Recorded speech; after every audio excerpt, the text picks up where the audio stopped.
Brian Harman has just become the 10th best golfer in the world. He is also now the Open champion for 2023, and there's a few things you could learn that he has in his golf game that can help you lower your handicap and potentially shave 4, 5, even 6 shots off your round. So what is it and what can it help you do? Because we all saw the waggles were the waggles. Like, there was actually a counter on one of the American networks on how many, the waggle count, how many it had.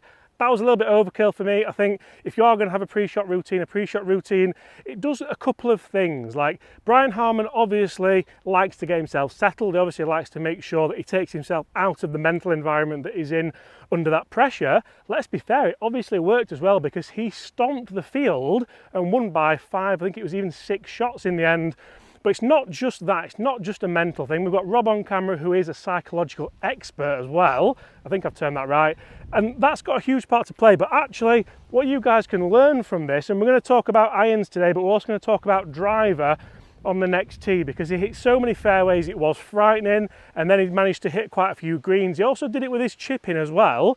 It's all about club face control. We all know that controlling this club face is imperative to a good golf swing, to a good golf game, and to controlling that golf ball, which ultimately we're all trying to do. So you may have noticed his waggles. I'm going to try and recreate some for you. You may have noticed that there were very much this kind of movement here. He's also starting to look at the target a little bit.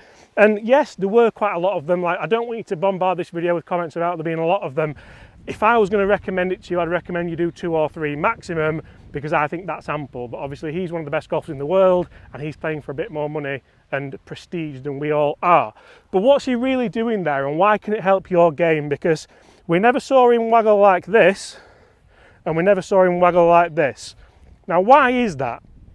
I feel like I've become a little bit of an expert on the golf takeaway this year, because I had a lesson with one of the world's best golf instructors, David Ledbetter, not to mention my lesson with another one of the world's best golf instructors last year, Peter Cowan, and we spoke a lot about the takeaway. The takeaway is obviously the trigger of the golf swing. It's a really important factor to make sure you can put the club in the right position, to make sure you deliver it in the right position, to get that ball to be under control. If you can do that, we have to be able to control that club face. We don't want to have to manipulate that club face. We don't want to have to think, oh, I'm going to pick the club up here, I'm going to roll the arms over here, I'm going to get it really flat at the top, and then from there I'm going to try and turn my hands over it. Because if you have a takeaway that's a little bit inside, that can go anywhere. I've managed to rescue that one. I've struck it okay. That's going to be front edge of the green. If you see a golfer that does the opposite and they generally pick the club up, I'm not even going to show you that one, because I'm going to take a massive steep divot, and the guys have worked really hard here at Woolly Park to get the fairways in prim, proper and pristine condition. Alliteration, yes.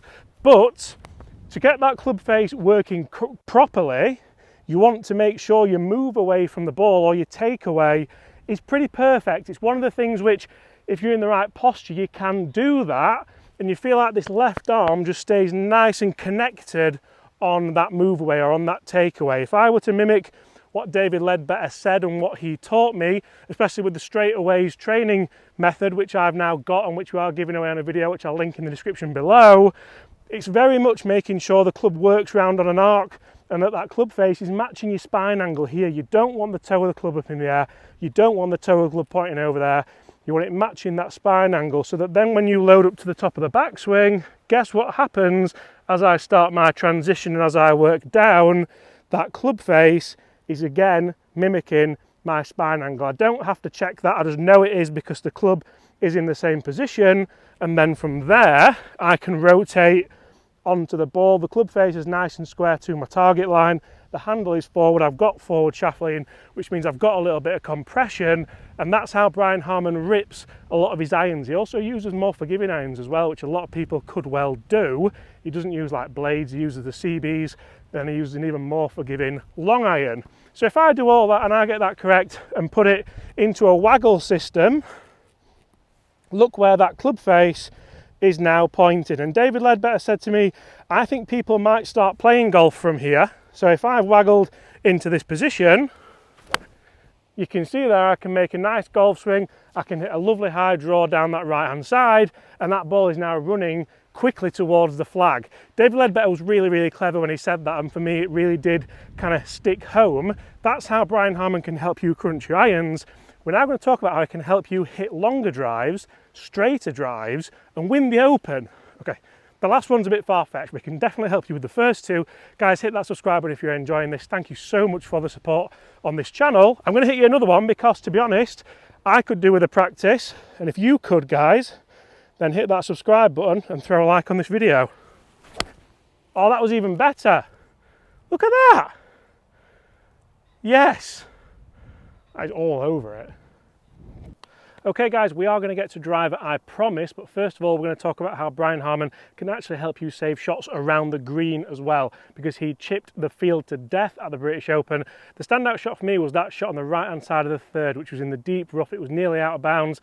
I have said this 3 times now because we've been filming and the audio wasn't working, but I'm going to nail it for you guys. And the reason why he did that is because he can actually control his dynamic loft really, really well. So he has those waggles with his short game, and a lot of people might be thinking, well, James, why is he doing those waggles? Is he trying to get his club face nice and square? It's a really short shaft. It shouldn't matter too much. And actually, it's more to do with that dynamic loft, because if I want to play you some good chip shots here, hopefully like I did the last time I did this video, if I just get that dynamic loft nice and perfect and consistent, I can then start to play really good golf shots just past the flag there, which we want to do. I know that if I play the same shot again now and I have those waggles and it's the same distance away, so I know that I'm working that club the correct distance away. The club head speed is going to be the same, which is also important in short game, but that dynamic loft is going to be consistently perfect. Guys, wait till you get to this driver tip. It's honestly unbelievable. We are mashing in Jon Rahm with Brian Harman for all your driving needs. We're going to get you hitting it straighter, longer. All you have to do, subscribe, throw a like on. You don't even have to do that really, but I would appreciate it. So if I get these waggles in, I know I can start to, that was much better. That was how I was playing this shot earlier. I can get that dynamic loft exactly where I want it. And if you have consistent dynamic loft and consistent club head speed, guess what? You are going to have really consistent golf shots. Guys, let's jump on that tee. Let's have a look at how Jon Rahm and Brian Harman can help transform your driver game, drop shots off your score, and help you win whatever competition it is you play. Okay, so Brian Harman has helped you pure your irons, he's helped you hit straight irons, he's also helped you get up and down more to lower your handicap, win your club championship or even junior open. But now we're talking big dog. We're not only talking big dog with Brian Harman, we're also going to mash in Jon Rahm there. We've got a little hybrid Jon Rahm. It sounds weird, but we're going to go with it. So what does he do differently, Brian Harman, in this waggle to make sure that he hits longer, straighter drives, and how can this help you hit longer, straighter drives? We've all seen the waggle now. We know he moves his shoulders, he gets the club in position here, and that club face is nice and square to our spine angle. But it's actually a little bit more complex than that, because with driver, we want a really, really pure, good kinematic sequence. We want a good dynamic movement in the downswing that starts from the ground up so we can get as much club head speed as possible and hit longer drives. So in order to do that, we need the correct kinematic sequence on the backswing. So for the backswing, I know that I want to have the club taken away with the upper body.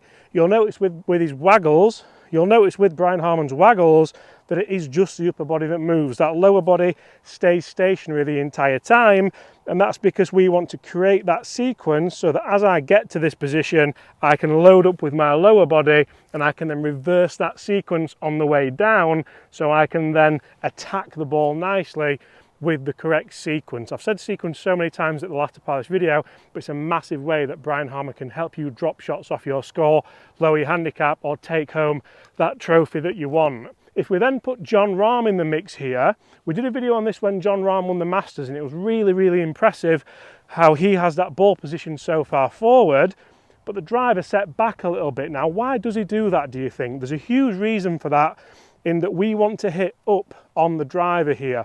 And if we put Brian Harman's waggle in with Jon Rahm's ball position, you can see that we're trying to get that waggle in play. We're trying to load up so we get the correct sequence, so we can start the downswing with the lower body, get that club working on the right plane.